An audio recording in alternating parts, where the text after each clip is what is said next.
የተመሰገነ ይሁን። ዛሬ ሌላ ቀን አግኝተናል።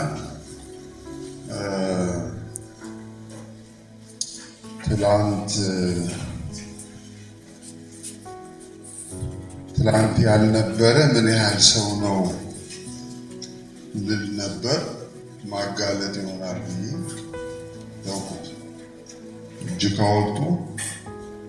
ካወጡ አንተ ትላንት አልነበርክም ምናምን ሊባሉ ነው። እኔ ማን ነው ምን ያህል ልከልስ እንለው ለማወቅ ነበር። ትንሽ ከልሰን እንጀምራለን። የተገናኘነው የዓመቱን የተማሪዎች አገልግሎት መሪ ሀሳብ ለመማር ነው።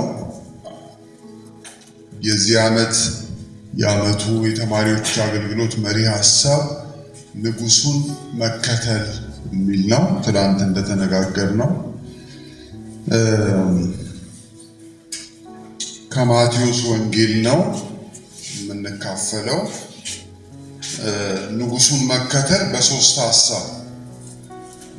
ሀሳብ ነው ብያለሁ። ትንሽ ልከልስ።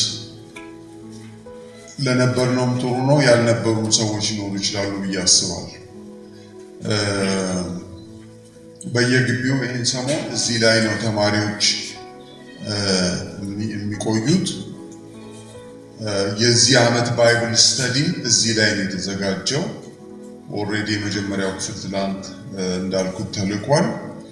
ለሱም ዝግጅት ጸልዩልን። ሁለተኛው ክፍል አሁን እያዘጋጀን ስለሆነ ሙሉ መጽሐፉ ላይ ነው የሚሆነው ባይብል ስተዲ። ስለዚህ ንጉሱን መከተል በሶስት ሀሳብ፣ አንደኛው ንጉሱን ማወቅ ነው፣ ሁለተኛ ንጉሱን መታዘዝ ነው፣ ሶስተኛ በንጉሱ ማረፍ ነው። ትላንትና እንደ መግቢያ አርጌ ታሪካዊ ዳራውን ሂስቶሪካል ባክግራውንዱን ልስጥ ብዬ እዛ ላይ ነው የቆየነው።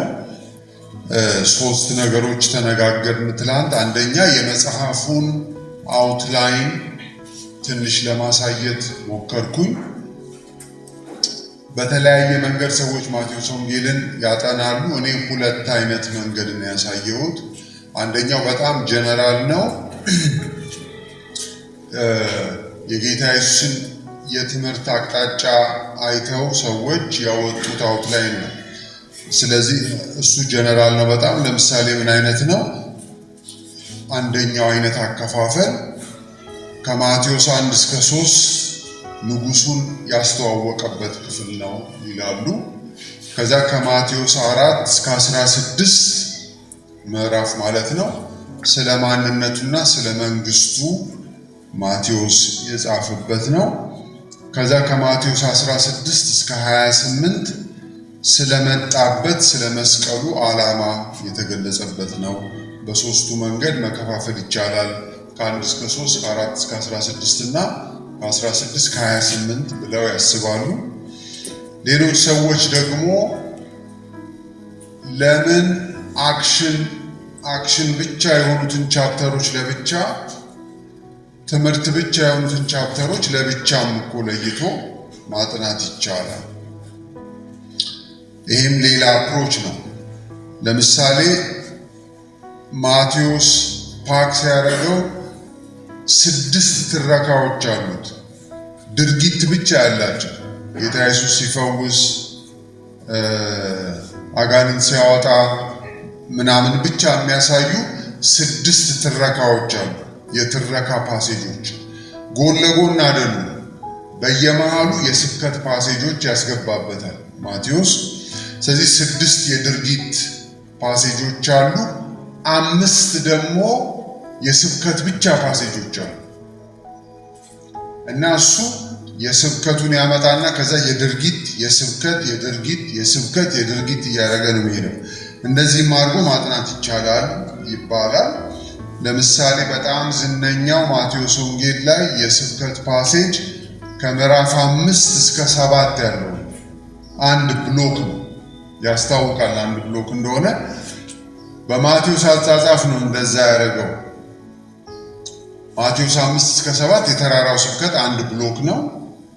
ከዛ ማቴዎስ 10 ለብቻው አንድ ብሎክ ነው ስለ ጌታ ኢየሱስ ክርስቶስ የሚስዮናዊ ተልእኮ ሰዎችን ሲልክ ምዕራፍ 10 ምዕራፍ 13 ለብቻው አንድ ብሎክ ነው የመንግስቱ ምሳሌዎች ነው ያሉበት በተለይ ከመንግስቱ ቃል ጋር ምን አይነት ግንኙነት ሊኖረን እንደሚገባ 13 ብቻውን 18 የመንግስቱ እሴቶች አሉበት ሙሉ ምዕራፉ 24 እና 25 ደግሞ አንድ ብሎክ ናቸው በዳግም ምጽአት ጊዜ ስለሚሆኑ ነገሮች ለምሳሌ ለዳግም ምጽአት እንዴት መዘጋጀት እንዳለብን የሙሽራ እና የሚዜ ምሳሌ ምናምን አንድ ላይ ሰብስቦ አንድ ላይ አድርጓቸዋል ስለዚህ እንደዚህ ማጥናት ይቻላል ተብሎ ይታሰባል ማቴዎስን ይሄንን ነው ትላንት አንድ ያየነው ሁለተኛ ትላንት ያነሳሁት የመጽሐፉን ዓላማ ነው መጽሐፉ ሲታይ ካወቃቀሩ ለአይሁዳውያን የተጻፈ ነው ተብሎ በጣም ይታመናል ለምን ለአይሁዳውያን ወደ ጌታ ኢየሱስ ክርስቶስ መሲህ እንደሆነ እንዲያምኑ አይሁዳውያን በጣም ተቸግረዋል ጌታ ኢየሱስ የመጣ ጊዜ እንደነሱ የለበሰ ሰው ጨርቅ የሚለብስ ስታዩት መምህር ራባይ ነው የሚመስለው አለባበሱ ፈሪሳዊም ሊመስላችሁ ይችላል መንገድ ላይ ብታዩት እና ይሄን ሰውዬ መሲህ ነው ብሎ መቀበል በጣም ተቸግረዋል አይሁዳውያን እንደዛ አይነት አልነበረም መሲህ የሚጠብቁት እነሱ ግን ኢየሱስ እርሱ ክርስቶስ ነው ለእስራኤል የመጣው አዳኝ እሱ ነው የሚለውን ለአይሁዳውያን ለማሳመን ነው የጻፈው ማቴዎስ ተብሎ ይታሰባል እንደ ትልቅ ኤቪደንስ ትላንት ያነሳሁት በብዛት ከየት መጥቀሱ ነው ከብሉይ ኪዳን በብዛት መጥቀሱ ለዚህ ምልክት ነው ለምን አይሁዳዊ ከሚያውቀው መጽሐፍ ስትጠቅሱ ነው ሊያምን የሚችል ስለዚህ ለአይሁዳውያን የጻፈ ተብሎ ይታሰባል ሁለተኛው የጻፈበት ዓላማ ደግሞ እነዚህ አይሁዳውያን ወደ ጌታ ሲመጡ በእኛ ቋንቋ እንደ ደቀ መዝሙርነት ማኑዋል እንዲያገለግላቸው ይመጻፍ እንደ ዲሳይፕልሺፕ ማኑዋል እንዲያገለግላቸው ነው ይህንንም አየን ትላንትና እንደ ዓላማ እንግዲህ እነዚህ ዓላማዎች እውነት ትክክል ናቸው የሚለውን ሞር ያረጋግጣችሁ የምትሄዱት መጽሐፉ ስታነቡትና ስታጠኑት ነው ለዚህ ነው በጣም ያበረታታሁት ባይብል ስታዲም ላይ እየተገናኛችሁ በደንብ አጥኑት ብዬ ሶስተኛው ብዙ የቆየሁበት ነገር ትላንትና የነበረውን ሂስቶሪካል ባክግራውንድ እስቲ እንየው መጥምቁ ዮሐንስ አገልግሎት ሲጀምር ጌታ ኢየሱስ አገልግሎት ሲጀምር ምን አይነት ሁኔታ ላይ ነበር ህዝቡ ብለን እዛ ላይ ብዙ ቆየን ታስታውሳላችሁ ብዙ ነገሮች አንስተናል ምን አይነት ሁኔታ ላይ ነበርን አሉ ለምሳሌ አገሪቱ ቅኝ አገዛዝ ውስጥ ነበረች እሱ የራሱ ፖለቲካዊ ጭቆና አለው አስተዳደሩን በሙሉ ሮማውያን ናቸው የያዙት ስለዚህ በጣም ኦፕሬሽን አለው ጭቆና አለው ይሄ ህዝብ ላይ የራሱ ተጽዕኖ አለው ሁሌም ቢሆን ሁለተኛ ኢኮኖሚያዊ ተጽዕኖም አለው ሮም አንዱ የምትታወቀው ከምትገዛቸው አገሮች ኢንቴንሲቭሊ ነው ታክስ የምትሰበስበው ስለዚህ ህዝቡ በታክስም በጣም የተጎዳ ህዝብ ነው ብዙ ነው የሚከፍለው ታክስ ይሄ ኑሯቸውም ላይ ጫና አለው ሃይማኖታቸውን እንዲለማመዱ ፈቅደውላቸዋል ግን በገቡ በወጡ ቁጥር የሚያዩት ባንዲራ የሮምን ባንዲራ ነው እናንተው ዲላ ዩኒቨርሲቲ ውስጥ የአሜሪካ ባንዲራ ቢውለበለብ በነገሩ ሃሌሉያ አሜን የሚሰር ይችላል ተግዛና ምንድነው ችግሩ ሀገሩን አሪፍ ያደርጉታል ምን ታጣለ ምናምን ነው ይችላል ግን ስለማናቅ ነው ተገስተን ስለማናቅ ቅኝ አገዛዝ ባይዘዊ ሳይኮሎጂ ላይ ራሱ ተጽዕኖ አለ። ቅኝ ተገዝቶ የሚያቀዝብና ቅኝ ተገዝቶ የማያቀዝ ሳይኮሎጂው ራሱ አንድ አይደለም። አሁን የለኛ ለማስረዳት በጣም አስቸጋሪ ነው። ለምሳሌ ስለ ቅኝ አገዛዝ ምንም አናውቅም። ስለዚህ ፖለቲካዊ ተጽዕኖ አለባቸው፣ ኢኮኖሚያዊ ተጽዕኖ አለባቸው። ኑሮ በጣም ከብዷቸዋል። ተስፋ ቆርጠዋል፣ ተስፋ አጥተዋል፣ ውጥረት ላይ ናቸው። ስለዚህ አንዳንድ ቃላት ተጠቅሜያለሁ ትላንትና። በጣም ሆፕለስ የሆነ ሶሳይቲ ነው። ፓወርለስ የሆነ ሶሳይቲ ነው። ሄልፕለስ የሆነ ሶሳይቲ ነው። ብዙ ፕሬሸር ያለበት ሶሳይቲ ነው። እዚህ ውጥረት ውስጥ ሆነው ማመጣ መጥምቁ ዮሐንስ ነው እና ምን ማለት ጀመረ? መንግስተ ሰማያት መታለች ማለት ጀመረ። አይሁዳዊ አሁን እንደ ኢትዮጵያ አይደለም። መንግስተ ሰማያት መታለች ሲባል ጆሮ ነው የሚቆመው፣ ጸጉሩ ሁሉ ሊቆም ይችላል ነው የሚለው። ለምን? ከድሮ ጀምሮ ሲነገረው ነው የኖረው። ማን ይመጣል እየተባለ? መሲህ ይመጣል። እሱ ሲመጣ ነፃ ያወጣናል። አሁን ደግሞ የባሰ ቅኝ አገዛዝ ውስጥ ናቸው። በጣም ነው ነፃነት የናፈቃቸው። የሚያድን አካል በጣም ነው የናፈቃቸው። ስለዚህ ዮሐንስ እንደዛ መስበክ ሲጀምር የሰው ሪስፖንስ በጣም ፖዚቲቭ ነው። መዓት ሰው መጣ። ያውም ኢየሩሳሌም አይደለም የጠራቸው። መስዋዕት አቅርበው በመስዋዕት ደም የኃጢአት ስርየት በሚለው በሙሴ ትምህርት አይደለም የጠራቸው። በአዲስ ሀሳብ ነው የጠራቸው። ኑና ወንዙ ጋር ዮርዳኖስ ኃጢአታችሁን እየተናዘዛችሁ ትጠመቃላችሁ ነው ያላቸው። የንስሐ ጥምቀት ለኃጢአት ምን ስርየት። ይሄ አዲስ ኮንሴፕት ነው ለአይሁዳዊ። አይሁዳዊ ስርየት የሚያስበው ሁሌ በውሃ ነው፣ በደም። እንዲህ አዲስ የሚመስል ነገር እንኳን አምጥቶ የሰው ሪስፖንስ በጣም ብዙ ነው። እና ትናንት ለእናንተ ምን ሳጀስት አደረው? እኔ ከሪስፖንሱ ማየው ህዝቡ በጣም ነፃነትና እረፍት ናፍቆታል። ለዚህ ነው ግልጽ ነው። እና ዮሐንስ ነገራቸው፣ እኔ አይደለሁም መሲህ አላቸው። ከእኔ በኋላ እየመጣ ነው። እኔና እሱ በምንም ማንነጻጸርም አላቸው። ጫማውን ፈትቼ መያዝ እንኳን አልችልም ማለት ነው። ስለዚህ የህዝቡን ሁኔታ አየን። የተለያዩ የህብረተሰብ ክፍሎች ለዚህ የሰጡትን መፍትሄ ስናይ ነበር። እረፍት እንዴት ይምጣ፣ ነፃነት እንዴት ይምጣ ሲባል አንዳንዶቹ የሞከሩትን አይተናል። ግሪኮች በሚገዟቸው ጊዜ የተወሰነ ነፃነት አግኝተዋል። ከ165 እስከ 63 ዓመተ ዓለም ድረስ አንድ ማታቲያስ የሚባል ሰውና ልጆቹ አመፁ። ለምን? አንድ የግሪክ መሪ በጣም አቢዩዝ አደረጋቸው አይሁዳውያን። ብዙዎቹ ይታገሷቸው ነበር፣ ሃይማኖታቸውን አይነኩባቸው። አንድ ግን የግሪክ መሪ አንቲዮከስ ኤፒፋኒስ ይባላል፣ በጣም ነው አቢዩዝ ያደረጋቸው። ምን አደረገ? መስዋዕት ከለከላቸው፣ የሙሴን መጽሐፍ ማንበብ ከለከላቸው፣ የግሪክ ቋንቋን እንዲማሩ የግሪክ ባህልን እንዲቀበሉ አስገደደ። ከዛ አንድ በጣም አመፅ ያስነሳ ነገር አለ። ቤተ መቅደስ ውስጥ ገባና መሰዊያው ላይ አሳማ አረደ። አሳማ ለአይሁዳዊ ምንድን ነው?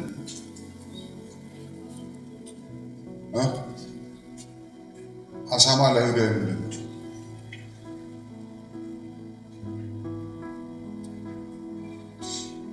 አሳማ ለኢትዮጵያዊ ምንድን ነው?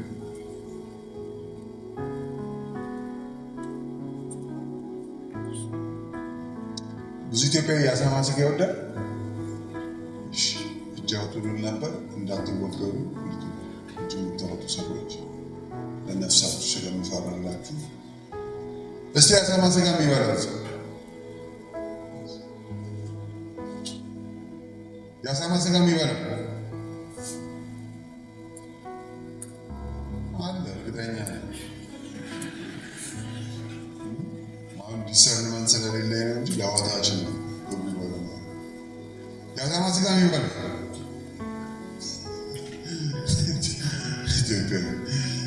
ኢትዮጵያ ብዙ አይረግም ጋር ስላለመድን ነው ወይስ ያቅለሸች? ኧረ በስመ አብ እኔ ከኦርቶዶክስ የመጣሁት እኔ በስመ አብ የአሳማ ስጋ አንበላ ለምሮ ማባሉት የአሳማ ስጋ ዲላ የለም አሳማ የለም አለ ዲላ እና አሳማ ግቢ አለ እና ምን ሆናችሁ ነው? ለትምህርት ነው ፋርም አለው ግቢ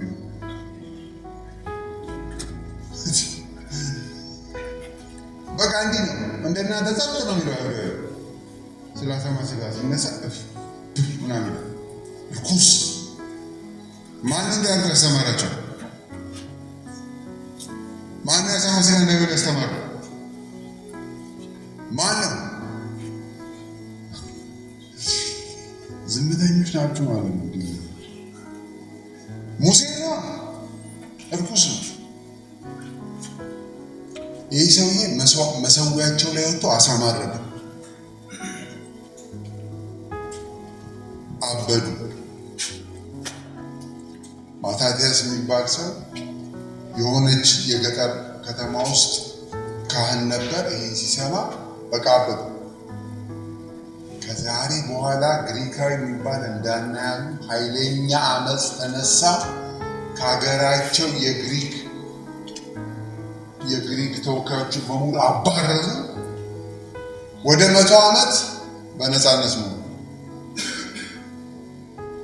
ከዛ ሮማውያን መጡ፣ ተጀመረ። ስለዚህ በጣም እንዲህ በውጥረት ውስጥ ያለ ህዝብ ነው። ስለዚህ ምን አልን ትናንትና? እንዲህ አይነት ውጥረት ውስጥ ሆነው እግዚአብሔር ራሱ መፍትሄ ላከ። ሰው ግን 3-4 አይነት መፍትሄ ሞክሮ እነዚህ አሁን የማታትያስ የምላችሁ ቤተሰብ እሱ 5 ወንድ ልጆች ነበሩት። እነሱ አመፅ አስነስተው አገሩን ተቆጣጠሩት እና ያ ቤተሰብ ለ100 ምናምን ዓመት ገዛ አገሩ። ትንሽ እፎይ ግን ሮማውያን መጡ።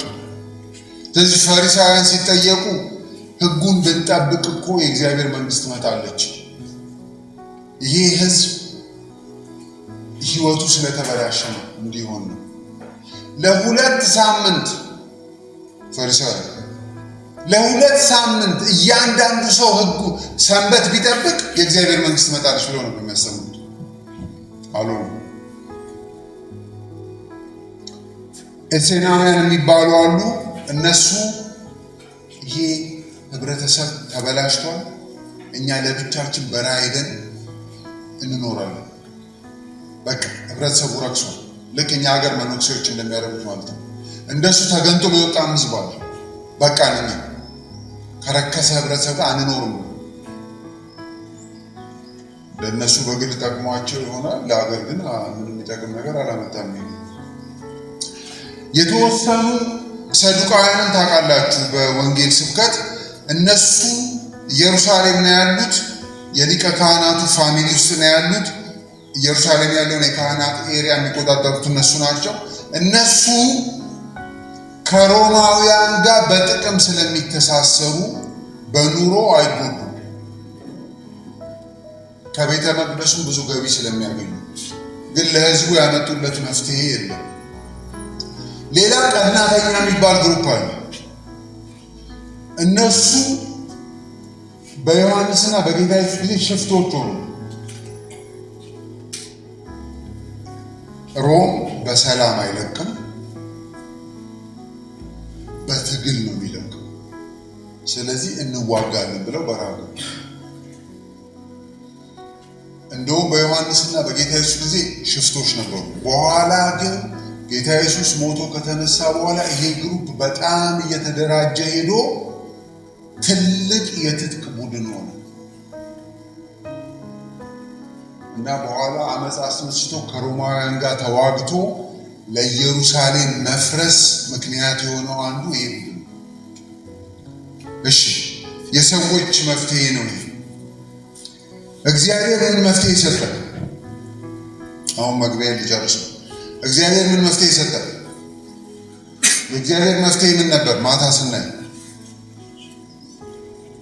ልጁን ላከ። ተስፋ ቆርጣችኋል አውቃለሁ። ተስፋ አጥታችኋል አውቃለሁ። ኑሮ ከብዷል አውቃለሁ። የተለያየ ውጥረትና ጫና ናችሁ ውስጥ ናችሁ አውቃለሁ። ስለዚህ መፍትሄው ልጄ ነው ብሎ ልጁን ላከ። ለዚህ ነው የዓመቱ መሪ ሐሳብ ንጉሱን መከተል ያለው። ንጉሱን መከተል ግን መብራራት አለበት። ስለዚህ አሁን ዛሬ ማለዳ የምናየው ንጉሱን መከተል እንዴት ሲባል ንጉሱን በማወቅ የዛሬ ጠዋቱ ርዕስ እሱ ነው። ንጉሱን መከተል እንዴት? ንጉሱን በማወቅ። አንድ ጥያቄ፣ ሰው የማያውቀውን ነገር መከተል ይችላል እንዴ?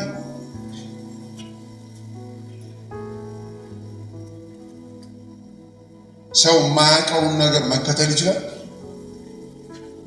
እስቲ አስቡበት። ሰው የማያውቀውን ነገር ማምለክ ይችላል? ሰው የማያውቀውን ነገር መከተል ይችላል? እንዲሁ ልታስቡበት። ሰው የማያውቀውንስ ነገር ማምለክ ይችላል? ጳውሎስ አቴንስ ሄዶ የገጠመው ትዝ ይላችኋል። ከተማው ሙሉን ጣዖት ነው። በጣም ተረበሸ ውስጡ። ለእነዚህ ሰዎች አሁን እንዴት ነው ሚሽን የሚሰራው ብሎ ሲያስብ ከተማ ሲዞር አንድ ጣዖት አገኘ። ምንም ለማይታወቅ አምላክ። በቃ ይህንን የስብከት ርዕስ ማድረግ ይችላል። ሰው ግን እንደ እውነቱ የማያውቀውን አምላክ ማምለክ ይችላል? ሰው እንዴት ማምለክ ይችላል? የማያውቀውን ሰው የማያውቀውን ነገር መውደድ ይችላል?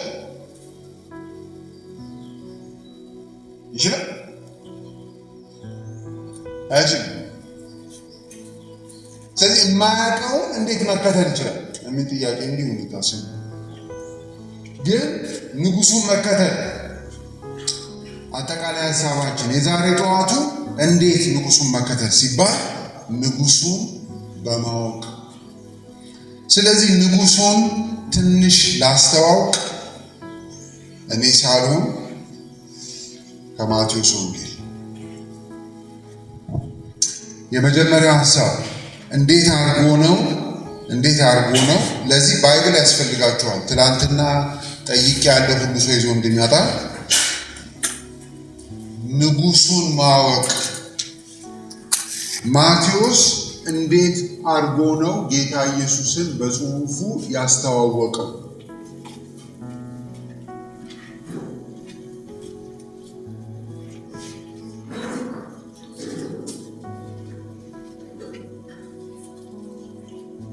መጀመሪያ ያስተዋወቀው እንደ ንጉስ ነው። ግን ትላንትም ተናግሬያለሁ። እንደ ንጉስ ስል እንደ ጌታ የሚልም ሐሳብ አለ። እንደ እውነቱ ከሆነ እንደ መሲህም የሚል ሐሳብ አለው። ግን መሲህ የሚለውን ለብቻ ነው ማመጣው በኋላ አራተኛ አድርጌ። አሁን ንጉስና ጌታ የሚለውን አንድ ላይ ላቀር። ከየት ነው ያመጣሁት ይህን ሐሳብ? ክፍሎች እናነብ አንድ ላይ። እንደ ንጉስ ያስተዋወቀበትን ክፍል ቆም እያልኩ አብራራለሁ። አንዳንዱን አላብራራም ግልጽ ስለሆነ። ገና ሲጀምር ማቴዎስ አንድ ላይ ምን ብሎ ነው የጀመረው? የዳዊት ልጅ የአብርሃም ልጅ የኢየሱስ ክርስቶስ ትውልድ መጽሐፍ። እንደዚህ ብላችሁ መጽሐፍ የምትጀምሩት ግለሰቡን ማስተዋወቅ ስትጀምሩ፣ ከዘር ሐረጉ የምትጀምሩት ማለት ነው። የህይወት ታሪክ ብትጽፉ አሁን ዶክተር ገሌ በ1900 ምናምን ዓመተ ምህረት እንትን ቦታ ተወለዱ ብላችሁ ነው የት ነው ሀገራቸው የሚለውን ሰው እንዲያውቅ ማለት ነው። ስለዚህ ማቴዎስ ሲጀምር የማን ልጅ ብሎ ጀመረ? የዳዊት ልጅ። ለምን በአብርሃም አልጀመረም? ለምን በዳዊት ጀመረ? ንጉስነቱን ነው ማጉላት የፈለገው። ከአብርሃምና ከዳዊት ማን ነው የሚቀርበው? ግን ማቴዎስ ከማን ነው የጀመረው? ከዳዊት። ለምን? ማጉላት የፈለገው ንጉስነቱ ነው። የዳዊት ልጅ።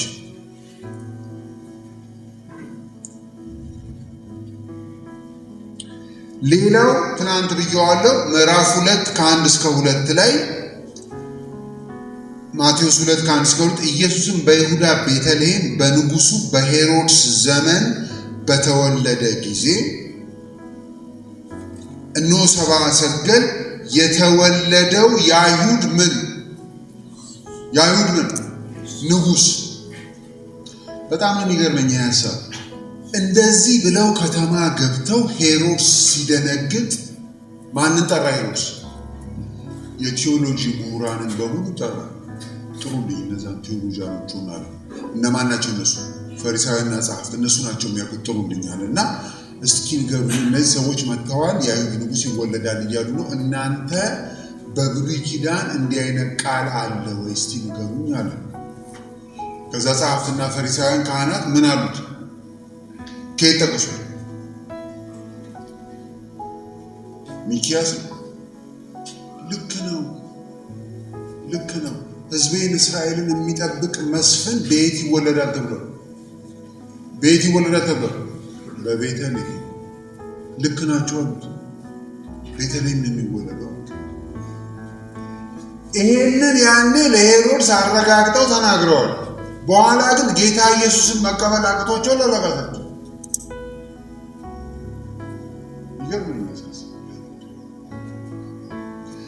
ስለዚህ ይሄ ለማቴዎስ ኤቪደንስ ነው ለአንባቢው። ይኸው እስራኤል መጽሐፍ ብሉይ ኪዳን ብቻ ሳይሆን ከውጭ እንኳን ሰዎች ምን ፈልገው መጥተዋል? የአይሁድ ንጉስ እያሉ መጥተዋል። አንድ ኤቪደንስ ነው። ሶስተኛው ሬፈራንሳችን ንጉስ ለሚለው ማቴዎስ 3:3 ላይ መጥምቁ ዮሐንስ አገልግሎት ሲጀምር የመጥምቁን ዮሐንስን አገልግሎት መጽሐፍ ቅዱሳዊ እንደሆነ ለማሳየት ኤቪደንስ ማቴዎስ ከኢሳይያስ ነው የጠቀሰው።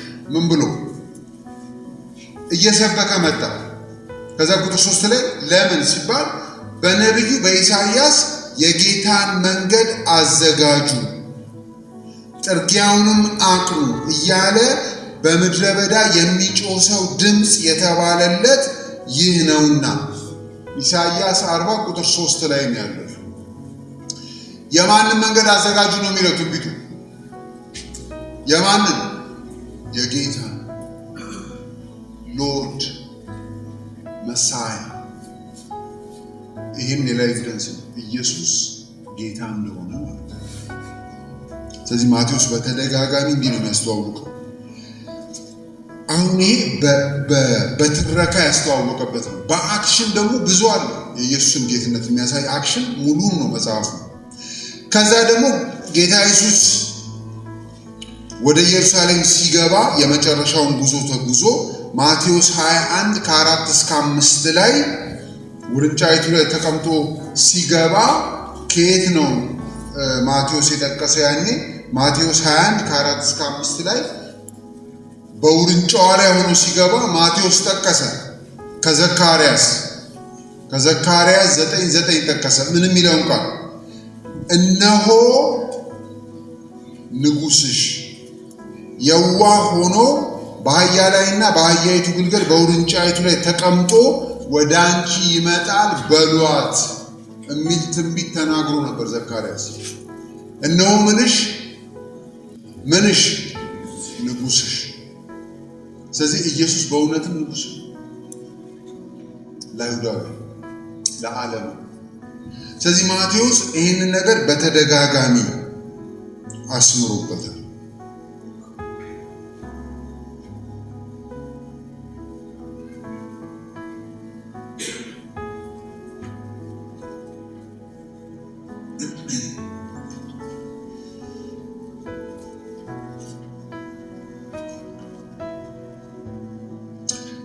ሁለተኛው ሐሳብ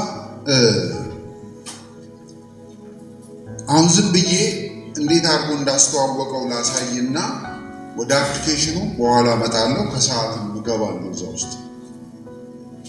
ሁለተኛ ያስተዋወቀው እንደ አዳኝ ነው። አዳኝ ከየት አመጣሁት? ማቴዎስ ምዕራፍ 1 ላይ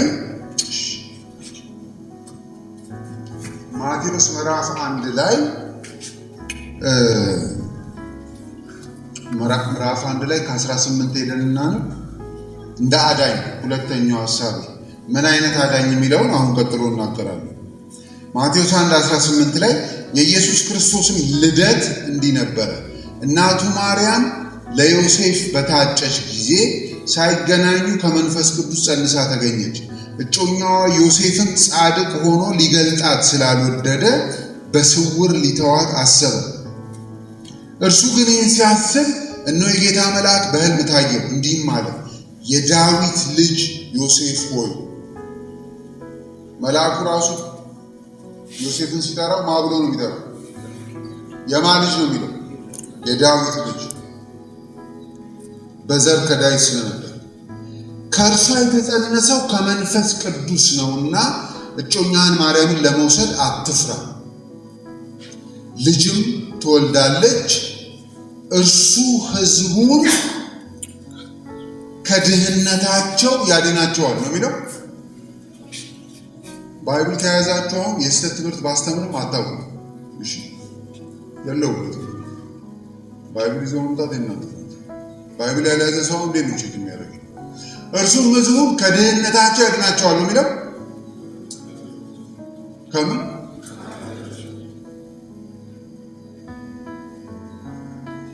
ትላንት እስራኤል የመጨረሻ ነፃ መንግስት የነበራት በ586 ዓመተ ዓለም ነው። እሱን መንግስቷን ያፈረሰው ናቡከደነጾር ነው። ከዛ ወዲህ እስከ 1947 ዓመተ ምህረት ድረስ ነፃ መንግስት አልነበራትም። ለምንድነው ቤተ መቅደሷን፣ መንግስቷን፣ አገሯን ያኔ ያጣችው ስል ዋናው ፕሮብሌም ምንድነው ነው ያልኩት እኔ። ምንድነው ዋናው ፕሮብሌም? ኃጢአት። እግዚአብሔርን አባረው ጣዖት አምልኮ ጀመሩ። ቃል ኪዳኑን በሙሉ አፈረሱ። ስለዚህ እግዚአብሔር እቀጣቸዋለሁ። ይሄ ኤርምያስ ላይ ነው። ዘፍጥረት ላይ እንሂድ። ዘፍጥረት ላይ ስንሄድ የሰው ልጅ ዋናው ችግሩ ዘፍጥረት 3 ላይ በሽታ ነው አይደል?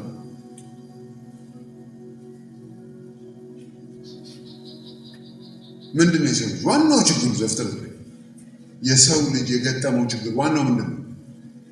ኃጢአት። ስለዚህ እግዚአብሔር መፍትሄ ከላከ ዋናውን ችግር የሚመለከት መፍትሄ ነው አይደል የሚልከው? አዎ። ስለዚህ ማንን ላከ?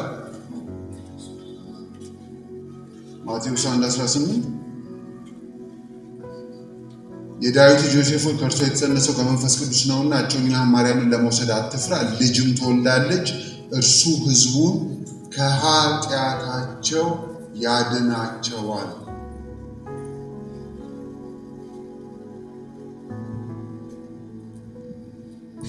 ዛሬ ጌታ ኢየሱስ ወደ እኛ ሲመጣ በዋናነት እኛ ውስጥ መስራት የሚፈልገው ነገር ምንድን ነው? በዋናነት እኛ ውስጥ መስራት የሚፈልገው ነገር ምንድን ነው?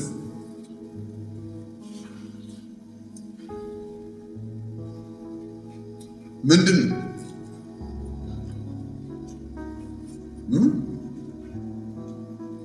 በዋናነት ጌታ ኢየሱስ ወደ ሰው ሲመጣ መጀመሪያ ዲል የሚያደርገው ከምናችን ጋር ነው? ከምናችን ጋር ነው? ከኃጢአታችን ጋር።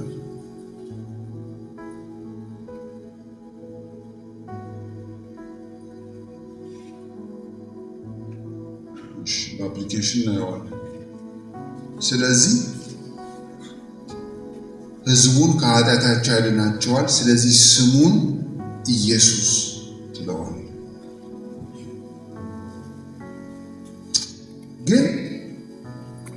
ጌታ ኢየሱስን ከኃጢአት አኳያ ማቴዎስ የሚያሳየን እዚህ ላይ ብቻ አይደለም። ማቴዎስ 9 ላይ 9:1 ላይ አንድ ታሪክ አለ። ለኃጢአት እንደመጣ ለኃጢአተኞች እንደመጣ በደንብ አሳይቷል ማቴዎስ ይህንን ኢየሱስን አይደንቲቲ። ስለዚህ ንጉሥ ብቻ ሳይሆን አዳኝ ነው።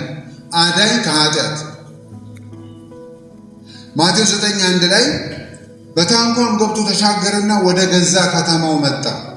እነሆ በአልጋ የተኛ ሽባ ወደ እርሱ አመጡ። ኢየሱስም እምነታቸውን አይቶ ሽባውን አንተ ልጅ አይዞህ ኃጢአትህ ተሰረየችልህ። በጣም ያልተለመደ አፕሮች ነው። ለምን ልጁን አምጥተው ቁጭ ሲያደርጉት ምን እንደሚያደርገው ነው የምትጠብቁት? ኖርማል ሜቢ ሄዶ እጁን ይዞ አስነስቶ ተፈውሰሃል ወደ ቤት ሂድ እንደሚለው ሲጠብቁ ኢየሱስ ምን ተናገረ? ከምን ጀመረ? ከበሽታው ሳይሆን ከምን ጀመረ? ከኃጢአት ጀመረ። እነሆ ጻፎች አሉ እዛ ፕሮግራሙ ላይ። ከጻፎች አንዳንዶቹ ባልባቸው ይህስ ይሳደባል ወይም እግዚአብሔርን ይዳፈራል ለማለት ነው። ኢየሱስም ሐሳባቸውን አውቆ እንዲህ አለ፣ ስለምን በልባችሁ ክፉ ታስባላችሁ?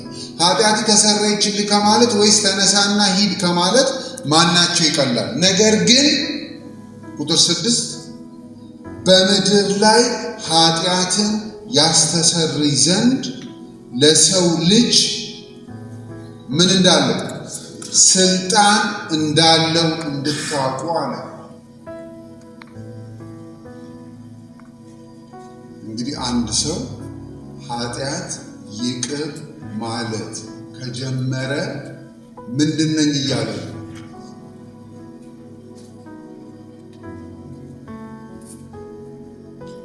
እኔ አሁን እዚህ መጥቼ ለዚህ ፕሌናሪ ሴሽን ኃጢአትህን ይቅር ብያለሁ ብለህ ምን ይሰማል? ይህ ፕሮግራም ይቀጥላል። ኃጢአት ይቅር ማለት ብጀምር በየመቀመጫችሁ እየመጣሁ ማለት ነው። አንተ ኃጢአትህን ይቅር ብያለሁ፣ ኃጢአት ይቅር ተብሏል አለ። ይቅር ብያለሁ ማለት ብጀምር ትጨርሳላችሁ? የፕሮግራም መጨረስ የለባችሁ። የሌሎች ማቲን እያያችሁ ማቲ ምን አይነት ሰው ነው አዲስ አበባ መጣ ማለት ኃጢአት ይቅር የሚል የኢቫሱ ስታፍ አይተናል። ይህ ያሰጡ አትም ማለት ነው ያለባችሁ በነገራችን እና ጌታ ይፍሩ ተሰረይ ይችላል። አረ ድፍረት ነው ያህዌ ብቻ ኃጢአት ይቅር የሚለው ይህ ሰውዬ ምን እንደው ማለት ነው ሲል አይ የሰው ልጅ እኮ በምድር ላይ ምን አይነት ስልጣን አለው? ኃጢአት ይቅር ማለት ይችላለሁ አላቸው። አንድ ሰው ኃጢአት ይቅር ማለት ይችላለሁ ካለ ማንን እያለ ነው? ያህዌን እያለ ነው። ማቴዎስ እንዲህ ነው ያስተዋወቀው ጌታ ኢየሱስ በመጽሐፍ። እንግዲህ አሁን እንደ አበሻ ስለምትሰሙኝ ነው። አይሁዳዊ ነው ይሄን ቁጭ ብሎ የሚያነበው። አይሁዳዊ ይሄን ሲያነባውን እዚህ ጋር ይቆማል። እንዴት ይህ ሰው አይደል እንዴ? እንዴት ነው አይደል ብሎ ይጠይቃል፣ ያስባል። እዚህ ውስጥ ኤቪደንስ ይፈልጋል። ይሄ ብቻ አይደለም። ቀጥሎ የማቴዎስ የራሱ ታሪክ ነው ያለው። ማቴዎስ 9:9 ላይ ለአንድ ውስጥ ተከተሉ። ኢየሱስም ከዚህ አልፎ የሰውየው ታሪክ አለቀ። በመቅረጫው ተቀምጦ የነበረ ማቴዎስ የሚባል አንድ ሰው አየና ተከተለኝ አለው። ቀራጭ ነው። ቀራጭ ለአይሁዳዊ እርኩስ ነው። እርኩስ አገሩን ለሮማዊ የሸጠ ገቢ ሰብስብ ሲባል 200 መቀረጥ ካለበት አሳ አጥማጭ 500 እየቀረጠ 200 ለሮም ይልካል፣ 300 ራሱ አካውንት ያስገባል። ገቢዎች ነው የሚሰራው ማለት ነው። አቤት የት ነው የሚሰራው አልኩ? ገቢዎች።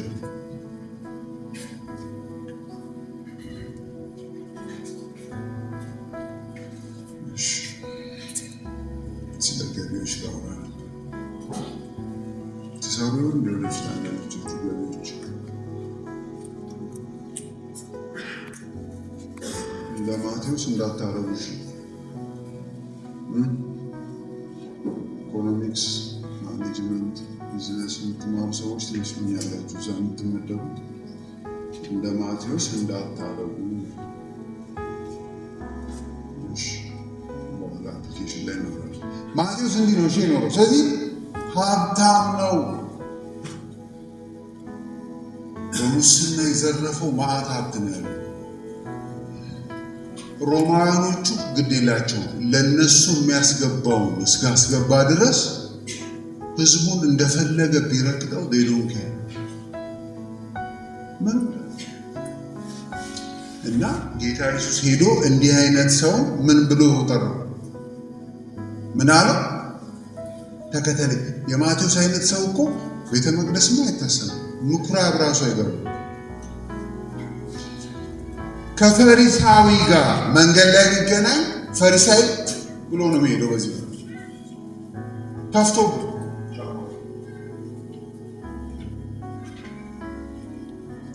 እንዲህ አይነት ሰው ጋር ሄዶ ጌታ ኢየሱስ ምን አለ? አታ ተከተለኝ። እዛ ጋር ቁጭ ብሎ ደረሰኝ ይዛት ነው ተከተለኝ። እዛ ፌደራል አለ፣ የመንግስት ገንዘብ አለመሰብሰብ ፌደራል ቆሟል።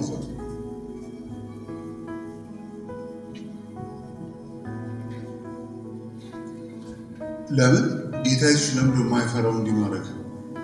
ራሱ ምንድን ነው? መንግስቱ መታለች ተብሎ መታለች ተብሎ ማናት የመጣችው? መንግስት ናት። ስለዚህ ጌታ ኢየሱስ ራሱ እኮ መንግስት ሲሆን፣ ስለዚህ ከመንግስታት ጋር እኩል ነው የሚጋፈጠው። እሱም መንግስት ነው፣ እንደውም የበለጠ። ስለዚህ ምንም አይፈራም። ተከተለኝ አለው እና የት ይዘው ሄዱ? ተያይዘው የት ሄዱ? 9:10 ማቴዎስ አብረና ነው። በቤቱ በማዕድ ተቀምጦ ሳለ ጭራሽ ጌታ ኢየሱስ ከማቴዎስ ጋር ተያይዞ ቀራጭ ቤት ገባ ሊበላ። ባይዘው አረቦች አይሁዳውያን ከማይስማሙት ሰው ጋር ምግብ ቀርቦ አይበሉም። አብሮ መብላት ለነሱ የአንድነት የፍቅር ውሳኔ። ማንም ከቀራጭ ጋር አብሮ አይበላም፣ ራሱ ቀራጭ ካልሆነ። ጭራሽ ጌታ ኢየሱስ ቤቱ ይዞት ገባ። ማቴዎስ ላን በቤቱ በማዕድ ተቀምጦ ሳለ ነው ብዙ ቀራጮችና ኃጢአተኞች መጥተው ከኢየሱስና ከደቀ መዛሙርቱ ጋር አብረው ተቀመጡ። ጓደኞቹ ሁሉ ሰብስቦ መጣ። ፈሪሳውያንም አይተው ደቀ መዛሙርቱን መምህራችሁ ከቀራጮችና ከኃጢአተኞች ጋር አብሮ ስለምን ይበላል አሏቸው። ኢየሱስም ሰምቶ ሕመምተኞች እንጂ ባለጤናዎች ምን አያስፈልጋቸውም። ስለዚህ ፊዚሽያን በእኛ ቋንቋ ዶክተር የሚያስፈልገው ለታመመ ነው ለጤነኛ። ስለዚህ ጌታ ኢየሱስ የእናንተ መምህር ግን ምንም ሼም የለውም፣ ከነዚህ ዱርዮች ጋር ገብቶ ይበላል፣ አገር ከሚበዘብዙ ሌቦች ጋር ሲባል ሰማ። አይ አለ በምሳሌ ዶክተር እኮ የሚያስፈልገው ለምኖች ነው አለ፣ ለታመሙ ነው እኮ አለ። ከዛስ ቁጥር 13 ነገር ግን ሄዳችሁ ምሕረትን እወዳለሁ መስዋዕትንም አይደለም ያለው የት ነበር እንዲህ የተባለው? ሆሴዕ 6:6 ላይ ነገር ግን ሄዳችሁ አላቸው ለፈሪሳውያን ምሕረትን እወዳለሁ መስዋዕትንም አይደለም ያለው ሆሴ ምን እንደሆነ ተማሩ፣ ሂዱና ባይብል ስተዲ አድርጉ አላቸው እዚህ ክፍል ላይ። ከዛ የራሱን ማጠቃለያ ሰጠ ጌታ ኢየሱስ። ምን አለ መጨረሻ ላይ? ኃጢአተኞችን ወደ ንስሐ እንጂ ማንን ልጠራ አልመጣሁም። እዛ አካባቢ ጻድቅ አለ? ምንድን ነው ያላቸው? ኃጢአተኞችን ወደ ምን? ወደ ንስሐ። ይህን ቃል አሁን ለሁለተኛ ጊዜ ስናገኘው ነው ማቴዎስ ወንጌል። ለምን? የጌታ ኢየሱስም የዮሐንስም ስብከት ምንድን ነበር? መንግስተ ሰማያት መታለችና ምን አርጉ? ንስሐ ግቡ። አሁን ጌታ ኢየሱስ እንዴት ከኃጢአተኞች ጋር ትበላለህ ሲሉት፣ እንዴ ዶክተር የሚያስፈልገው እኮ በሽተኛ ነው። ከዛ ደግሞ ምን አለ? እንደውም እኔ እኮ ኃጢአተኞችን ወደ ንስሐ ልጠራ ነው እንጂ ጻድቃንን ልጠራ። ጻድቅ አለ እዛ አካባቢ? ማነው ጻድቅ? ጻድቅ አለ እዛ አካባቢ? እሺ ጥያቄው ልቀይር። እንደ ጻድቅ አክት የሚያደርጋል እዛ አካባቢ? ማን? እነሱ በራሳቸው አስተሳሰብ ራሳቸውን ጻድቅ እንደሆኑ እነሱ። ስለዚህ ኢየሱስ ኦኬ በእናንተው ድምፅ ልግባ አለ። በእናንተው ድምፅ ልግባና በእኔ በአዲሱ ኪንግደም መስፈርት ጻድቅ ትሆኑ አትሆኑ ይጣራሉ። ወደፊት እናጣራለን። አሁን ለጊዜው እንደ ጻድቅ ነው ራሳችሁ የምታዩት። ኦኬ እኔ ግን የመጣሁት ይቅርታችሁን ምኖችን ልጠራ ነው። ኃጢአተኞችን ወደ ምን? ወደ ንስሐ ልጠራ ነው እንጂ ጻድቅን ልጠራ ስላልመጣው ጻድቅ ነኝ ብሎ የሚያስብ ሰው አይገደድም እኔን ለመከተል። እኔ ከጠራሁ ግን ምንድን ነው እያለ ነው?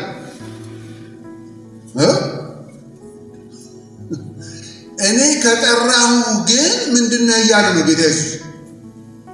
ስለዚህ እኔ በትምህርተ ጥቅስ ጨዋ ሰዎች አልጠራም። ይመቻቸው። ስለዚህ ይሄ በሙሉ ምንድን ነው? እዚህ ያላችሁት እናንተ እና መድረክ ላይ ቆሙ ሰው ከተጠራን ምኖች ነን ማለት ነው። በክርስቶስ ኢየሱስ ደም የታጠበ ግን ኃጢአተኛ። ስለዚህ ስሙንም ኢየሱስ ትለዋለህ፣ እርሱም ሕዝቡን ከምን ከኃጢአት። አፕሊኬሽን ገና አልሰራም። ዝም ብዬ የማቴዎስን ስል ነው ማሳያችሁ። ኢየሱስ ንጉሥ ነው። የኢየሱስ ንጉሥ መሆን ግን ከእኛ ጋር እንዴት ነው የሚገናኘው? እሱ በኋላ ነው። የኢየሱስ ኃጢአተኛን ሊያድን መምጣት ከእኛ ጋር ሰኞና ማክሰኞ እንዴት ነው የሚገናኘው? ካልተገናኘ ይህ ትምህርት አይጠቅማችሁ። ቲዮሪ መገናኘት አለ። ትምህርቱ ሰፋ ውስጥ መግባት አለበት።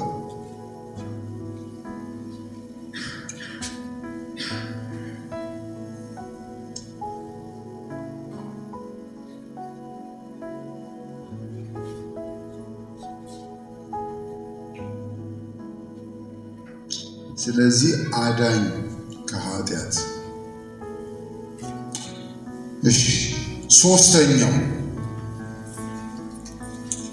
ማቴዎስ ጌታ ኢየሱስን ያስተዋወቀበት መንገድ ይሄ አዳኝ ከሚለው ጋር ይገናኛል። እኔ ግን ሶስተኛ አድርጌ አውጥቼዋለሁ።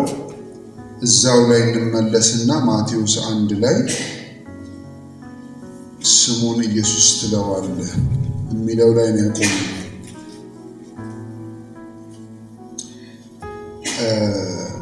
ለዚህ ማቴዎስ ምዕራፍ 1 ቁጥር 22 ላይ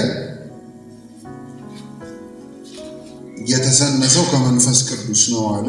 ቁጥር 20 ላይ ስለዚህ እጮኛህን ለመውሰድ አትፍራ፣ በዝሙት አይደለም የጸነሰችው፣ ከመንፈስ ቅዱስ ነው የጸነሰችው፣ ልጅ ትወልዳለች፣ እርሱ ሕዝቡን ከኃጢአታቸው ያድናቸዋል። ስለዚህ ስሙን ኢየሱስ ወይ የሹዋ ነው የሚባለው በዕብራይስጥ። የሹዋ ማለት እግዚአብሔር ያድናል ማለት ነው፣ ግን ከኃጢአት። ለዚህ ኤቪደንስ ሲያቀርብ ማቴዎስ ቁጥር 22 ላይ ምን ብሎ አቀረበ? በነቢይ ከጌታ ዘንድ ምን ተብሏል? ይሄ ኢሳይያስ 7:14 ላይ ነው። በነቢይ ከጌታ ዘንድ ምን ተብሏል? በኢሳይያስ እነሆ ድንግል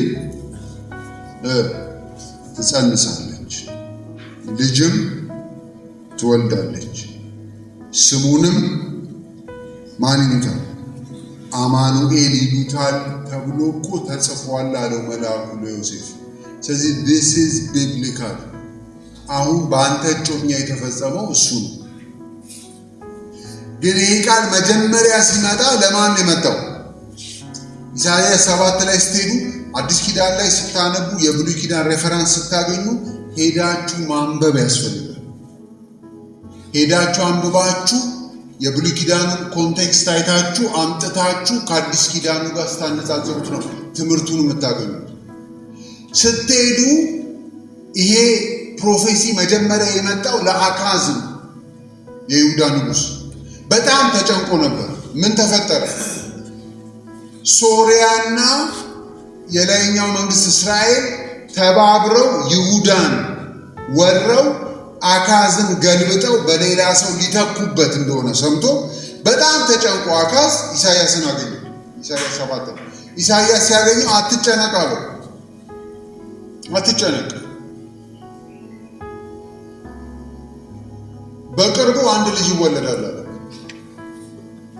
የእሱ ልጅ ስም ለአንተ ምልክት ነው አለ።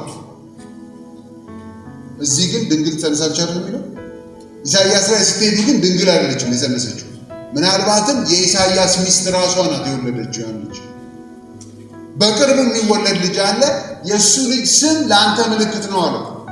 የልጁ ስም አማኑኤል ነው የሚባለው አለ። አማኑኤል ማለት ምን ማለት ነው? እግዚአብሔር ከኛ ጋር። ስለዚህ ምንድን ነው መልእክቱ ለአካዝ? እግዚአብሔር ከአንተ ጋር ነው፣ ምንም አያረጉም። ሶሪያና እስራኤል ምንም አያረጉም። አምሩ ሰለሰው ያኔ ለኢሳይያስ የመጣው መልእክት አሁን ግን ለማን ነው የሚለው ማቴዎስ? ለኢየሱስ። ድንግል ጸንሳለች፣ ወንድ ልጅ ትወልዳለች፣ ስሙንም ማን ይሉታል? አማኑኤል። እግዚአብሔር ከኛ ጋር። ይሄ ሶስተኛው የኢየሱስ አይደንቲቲ ነው ብዬ ነው ያቀረብኩት። ንጉሥ ነው፣ አዳኝ ነው፣ አማኑኤል ነው። አማኑኤል ማለት እግዚአብሔር ከኛ ጋር ነው። በዚህ አውድ ማቴዎስ ወንጌል ምዕራፍ 1 ላይ ባለው አውድ እግዚአብሔር ከኛ ጋር የሚሆነው ከምን ሊያድነን ነው? በዋናነት ከምን ሊያድነን ነው? ከኃጢአት ሊያድነን ነው።